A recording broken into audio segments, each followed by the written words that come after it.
Selamat datang kembali. Coba deh Anda bayangkan sejenak, Anda ini kepala sekolah SMK.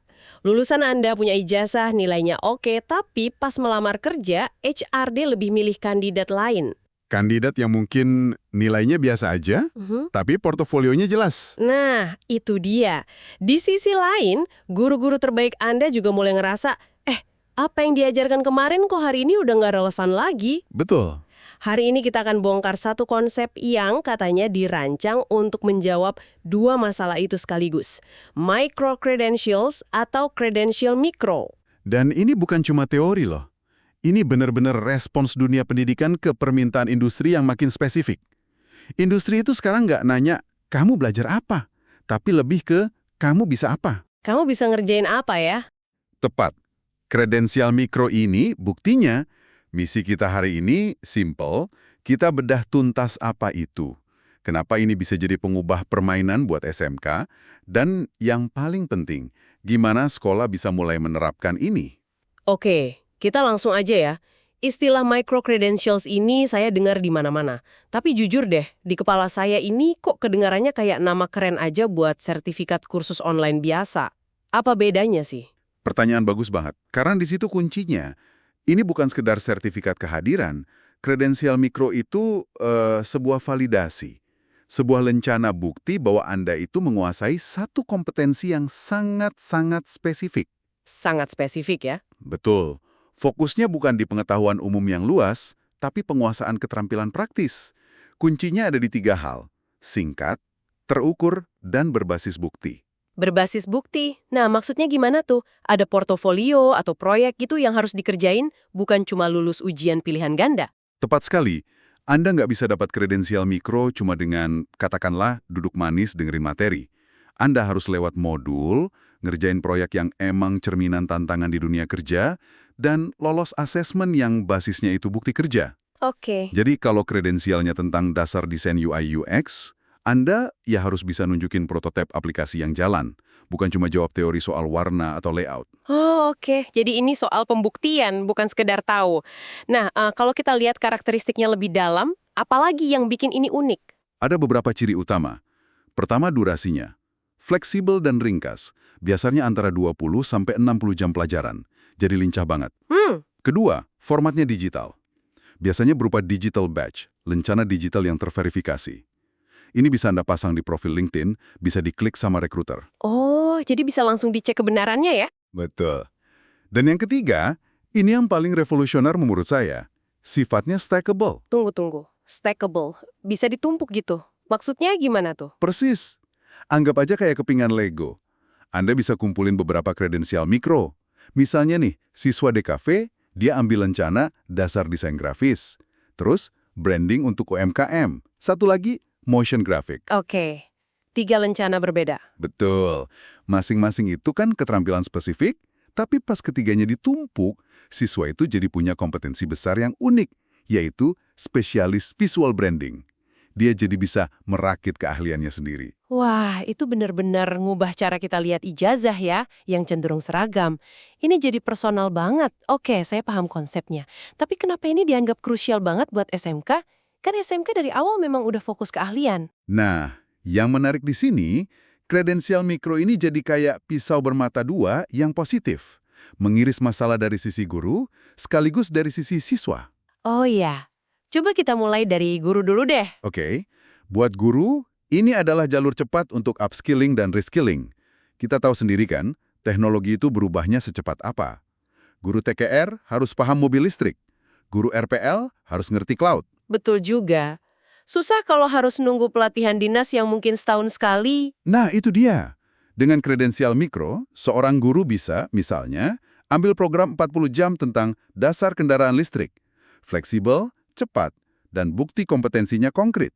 Ini bisa langsung dipakai buat pengembangan karir, buat SKP atau PKB. Jadi guru yang kompeten ini nanti bisa lebih percaya diri ya menerapkan model kayak teaching factory gitu? Tepat sekali.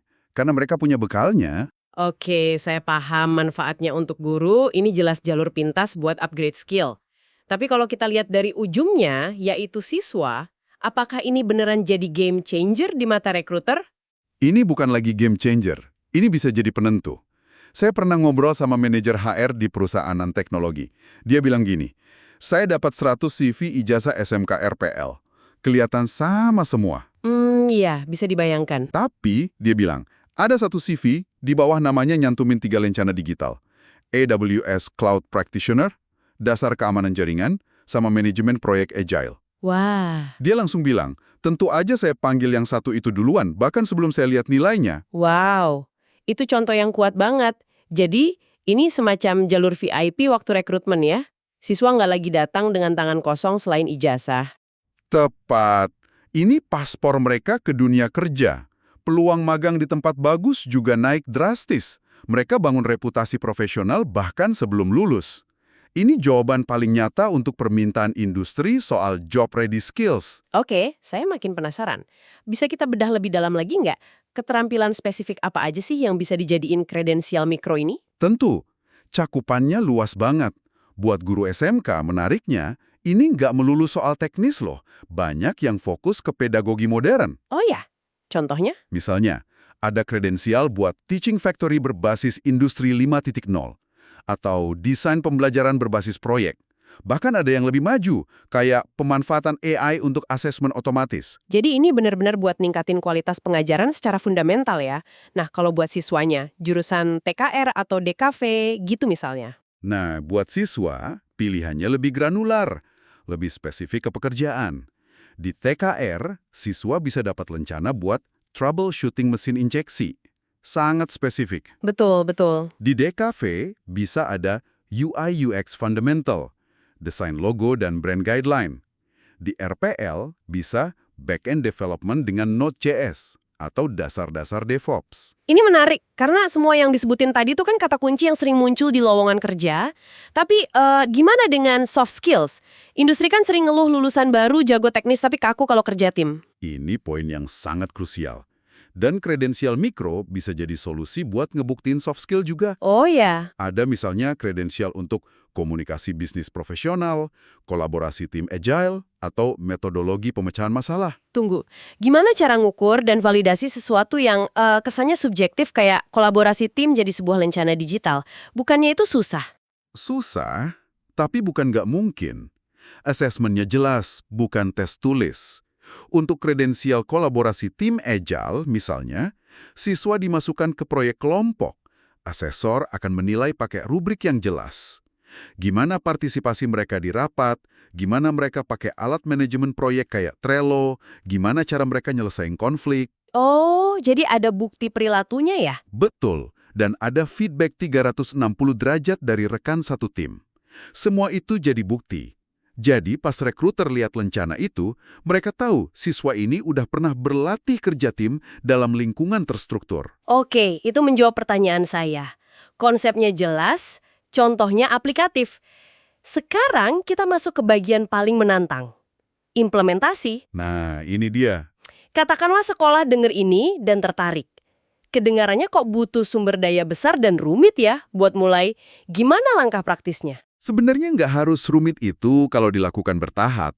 Prosesnya bisa dipecah jadi 6 langkah. Langkah pertama, itu pemetaan kebutuhan. Ini fundamental banget. Maksudnya? Sekolah nggak bisa asal comot program yang kelihatannya keren. Mereka harus riset kecil dulu. Industri apa yang paling banyak nyerap tenaga kerja di daerah mereka. Skill spesifik apa yang paling dicari. Jadi inisiatifnya harus datang dari kebutuhan pasar, bukan asumsi sekolah ya? Siapa yang ngerjain pemetaan ini? Guru lagi? Idealnya, sekolah bentuk tim kecil khusus untuk ini.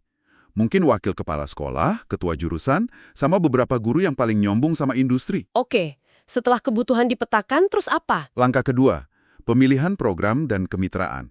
Sekolah nggak perlu bikin semuanya dari nol, itu capek banget. Maksudnya bisa kerjasama dengan pihak lain? Betul, bisa gandeng industri lokal atau, ini yang paling efisien, bermitra dengan platform edtech global yang udah punya ribuan program siap pakai. Sebut saja AWS Educate, Coursera, atau Microsoft Learn. Tapi, apa untungnya buat perusahaan-perusahaan itu bermitra dengan satu SMK? Ini simbiosis mutualisme.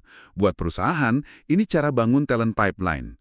Mereka bisa nitip standar dan skill yang mereka butuhin ke siswa sejak dini. Lulusannya nanti lebih siap pakai. ngurangin biaya training internal mereka. Masuk akal, masuk akal. Setelah mitra didapat, lalu? Langkah ketiga dan keempat ini jalan bareng, penyusunan modul dan pelaksanaan pelatihan. Meskipun pakai program dari mitra, modulnya tetap perlu disesuaikan. Pelaksanaannya bisa fleksibel, bisa workshop intensif, bisa diintegrasikan ke jam pelajaran. Dan tentu setelah itu asesmen. Ini bagian paling penting buat jaga kredibilitas, kan? Tepat. Ini langkah kelima. Assessment dan validasi. Kualitas kredensial mikro diuji di sini. Asesmennya harus otentik, ujian praktek atau portofolio. Dan ada satu elemen emas di sini, kalau bisa, libatkan peninjau dari industri. Nah, ini yang dari tadi saya pikirkan. Validasi industri kedengarannya ideal, tapi realistis nggak sih? Apa perusahaan mau luangin waktu manajernya cuma buat nilai proyek siswa? Ini memang tantangan terbesar. Tapi ada beberapa model. Ada yang sifatnya sukarela, sebagai bagian CSR. Ada juga model di mana perusahaan mitra memang menugaskan ahlinya sebagai mentor, yang salah satu tugasnya ya validasi itu. Jadi kuncinya di kemitraan yang kuat dari awal ya? Betul sekali.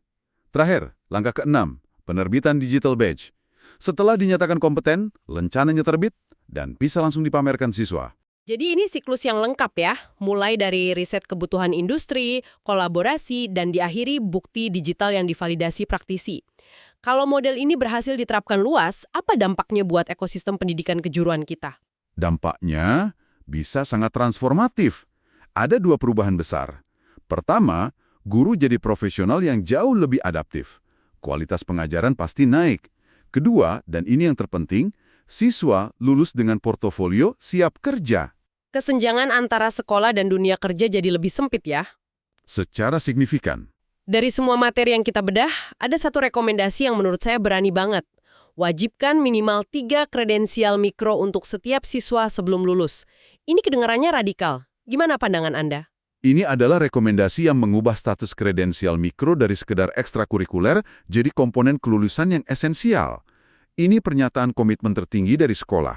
Tapi tentu ada risikonya. Nah, apa risikonya? Apa ini nggak berpotensi jadi pabrik lencana aja, di mana siswa cuma ngumpulin lencana demi syarat lulus tanpa benar-benar mendalami keterampilannya? Itu risiko yang sangat nyata. Kredibilitas adalah segalanya.